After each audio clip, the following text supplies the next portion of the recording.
Assalamualaikum warahmatullahi wabarakatuh. Perkenalkan, nama saya Putri Daya Ramadhani, NIM 180210102096. Di sini saya akan memaparkan hasil analisis saya tentang konsep fisika gerak melingkar pada tarian Bonnet, Provinsi Nusa Tenggara Timur. Dengan adanya pendidikan dapat menghindari dari pergeseran, yaitu salah satunya menggunakan pendekatan etnosains. Adanya etnosains dapat memberikan dampak kepada siswa untuk mengoptimalkan pembelajaran yang terintegrasi dan kontekstual serta menguatkan lingkungan sebagai sumber belajar. Pada dasarnya, masalah kebudayaan jelas-jelas tidak bisa dilepaskan dari dunia pendidikan.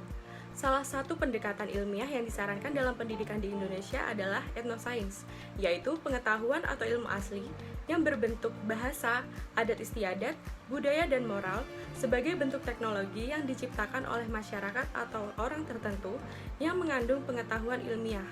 Pendekatan ini merupakan strategi yang diciptakan di dalam lingkungan belajar etnosains dan perencanaan pembelajaran yang mengintegrasikan budaya sebagai bagian dari proses pembelajaran sains.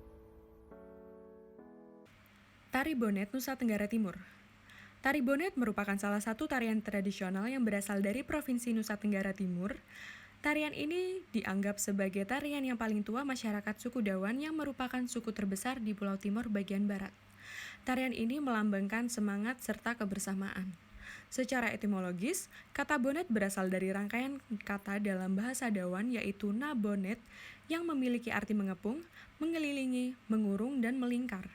Dalam bahasa pergaulan dari kata kerja boen yang berarti mengelilingi dan membagi.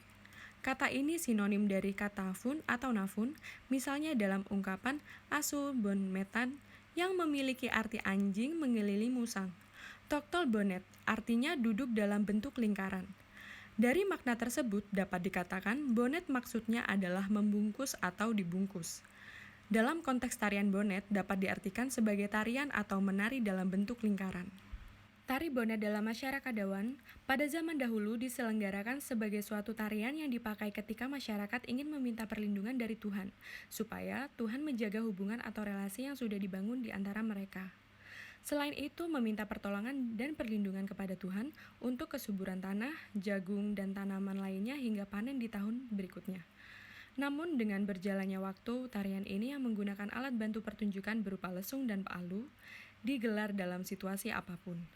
Mulai dari pernikahan, menyambut tamu, ulang tahun, bahkan dijadikan ajang mencari jodoh untuk kaum muda-mudi.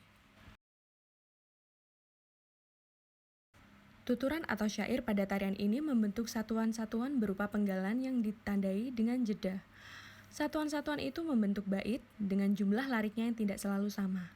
Dalam tarian melingkar itu, masyarakat mengungkapkan syair-syair mengenai kehidupan masyarakat. Ciri dari tarian ini adalah pengulangan bentuk. Bentuk dari tarian ini yaitu saling bergandeng tangan dengan membentuk sebuah lingkaran, berputar sambil memainkan sebuah pantun atau syair dengan berulang kali yang merupakan bentuk keunikan dalam tarian ini. Tarian bonnet dilakukan oleh banyak orang, sekitar 20 orang. Setelah beberapa kali mengucapkan syair, mereka menggerakkan kaki ke depan, ke belakang, ke kiri, dan ke kanan, lalu berputar sambil terus bernyanyi. Terkadang ada orang yang kemudian bergabung untuk ikut menari. Hal ini tidak mengubah irama tariannya. Bagi masyarakat Dawan, menari dengan membentuk lingkaran sambil bergandengan tangan adalah simbol relasi yang mempersatukan dan menyatukan suku-suku di Pulau Timur. Masyarakat menari dengan membentuk lingkaran dan bergandengan tangan, kemudian gerak-gerik kaki yang serentak. Bergeser ke kanan mau mengungkapkan seolah-olah bundaran berputar mengelilingi pusatnya.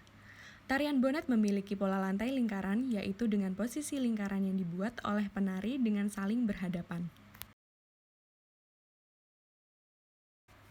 Tarian bonnet memiliki beberapa makna atau nilai-nilai kearifan lokal di dalamnya, yaitu yang pertama membentuk lingkaran dan bergandengan tangan.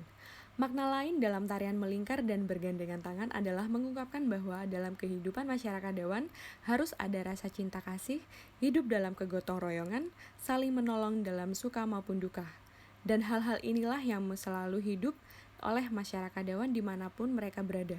Masyarakat juga memaknai bahwa tarian yang berbentuk lingkaran itu adalah untuk menjaga keutuhan dan kesatuan, di mana dibuktikan oleh para penari bahwa mereka harus sepemikiran, sekata sama dalam tindakan. Yang kedua yaitu komunikasi. Komunikasi ini memiliki maksud untuk semakin mempererat relasi kita antara satu dengan yang lain. Dalam membangun komunikasi dengan Tuhan, alam, dan sesama, salah satunya dengan cara tarian bonet. Dalam komunikasi dengan Tuhan, dalam tarian bonet, masyarakat Dawan memohon dan meminta agar Uwisneno atau Tuhan memberikan mereka tanah yang subur, memberkati tanaman agar jadi subur, serta menjauhkan mereka dari segala mara bahaya. Sedangkan dalam hubungan dengan sesama dalam bentuk lingkaran itu, mengantarkan mereka untuk berkomunikasi bahwa kita adalah sederajat. Yang ketiga yaitu tarian pujian. Masyarakat Dawan juga menghayati dan memaknai tarian bonet ini sebagai tarian pujian kepada Sang Maha Agung. Tujuannya adalah agar Sang Maha Agung senantiasa memberikan cahaya yang menerangi serta membimbing mereka dalam memperjuangkan hidup mereka di dunia ini. Bagi masyarakat Dawan, memuji Tuhan adalah suatu keharusan dalam hal apapun. Gerak melingkar beraturan adalah gerak yang lintasannya berbentuk lingkaran dengan laju konstan dan arah kecepatan tegak lurus terhadap arah percepatan. Arah kecepatan terus berubah sementara benda bergerak dalam lingkaran tersebut. Oleh karena percepatan didefinisikan sebagai besar perubahan kecepatan, perubahan arah kecepatan menyebabkan percepatan sebagaimana juga perubahan besar kecepatan. Dengan demikian, benda yang mengelilingi sebuah lingkaran terus dipercepat bahkan ketika lajunya tetap konstan. Konsep gerak melingkar beraturan yang pertama yaitu periode dan frekuensi, posisi sudut, kecepatan sudut, atau kecepatan anguler. Periode dan frekuensi. Sebuah titik pada lintasan geraknya partikel tersebut akan melakukan satu putaran penuh dan akan kembali atau melewati posisi semula. Gerak melingkar dapat dideskripsikan dalam frekuensi, yaitu jumlah putaran tiap satuan waktu atau jumlah putaran per sekon. Sementara periode adalah waktu yang dibutuhkan dalam menempuh satuan putaran. Hubungan antara periode dan frekuensi adalah T sama dengan 1 per F atau F sama dengan 1 per T. Untuk benda yang berputar membentuk lingkaran dengan laju konstan dapat dituliskan dengan rumus V sama dengan 2 PR per T. Pada konsep periode dan frekuensi ini, dalam gerak melingkar terdapat korelasi dengan konsep tarian bonet. Tarian bonet bergerak dan menari mengelilingi pusat. Pastinya gerakan ini akan berulang pada beberapa waktu tertentu seperti pada konsep periode dan frekuensi yang bergerak sesuai dengan lintasannya dan gerakan tersebut akan diulangi kembali yaitu dilakukan satu putaran penuh melewati posisi semula. Posisi sudut. Pada gambar di atas menunjukkan bahwa titik P dianalogikan sebagai orang yang sedang melakukan tarian bonet, yaitu berputar terhadap sumbu yang tegak lurus dengan bidang gambar melalui titik O atau titik pusat. Para penari akan bergerak dari posisi A ke B dengan cara saling bergandengan tangan dan menggerakkan kaki ke kanan atau ke kiri, ke depan dan ke belakang, bergerak atau bergeser dengan lintasan yaitu melingkar. Gerakan tersebut akan terus membuat para penari tetap konstan pada pola lingkaran. Posisi titik P akan terlihat besar sudut yang ditempuh, yaitu sebesar θ yang dibentuk oleh garis AB terhadap sumbu X yang melalui titik pusat. Rumusnya yaitu θ sama dengan S per R, di mana θ adalah lintasan atau posisi sudut, S adalah busur lintasan, dan R adalah jari-jari. Kecepatan sudut atau kecepatan anguler. Dalam gerak melingkar beraturan, kecepatan sudut atau kecepatan anguler untuk selang waktu yang sama atau konstan. Kecepatan sudut diartikan sebagai besar sudut yang ditempuh tiap satuan waktu. Untuk partikel yang melakukan gerak satu kali putaran, didapatkan sudut yang ditempuh θ sama dengan 2π dan waktu tempuh T sama dengan periode. Berarti kecepatan sudut pada gerak melingkar beraturan dapat dirumuskan omega sama dengan 2π per T atau omega sama dengan 2πf. Pada penjelasan mengenai kecepatan anguler ini dapat dianalogikan pada tarian bonet yang kecepatannya konstan berputar mengikuti irama yang dimainkan dan bergerak sesuai dengan ketukan lagunya. Hal ini sama dengan kecepatan anguler yang membentuk suatu sudut dengan satuan waktu. Karena pada tarian bonet adanya kecepatan anguler juga akan membentuk suatu sudut dari pergerakan kaki penari yang terus bergerak dan berkeliling putaran.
Sekian pemaparan dari analisis saya, kurang lebihnya mohon maaf. Terima kasih. Wassalamualaikum warahmatullahi wabarakatuh.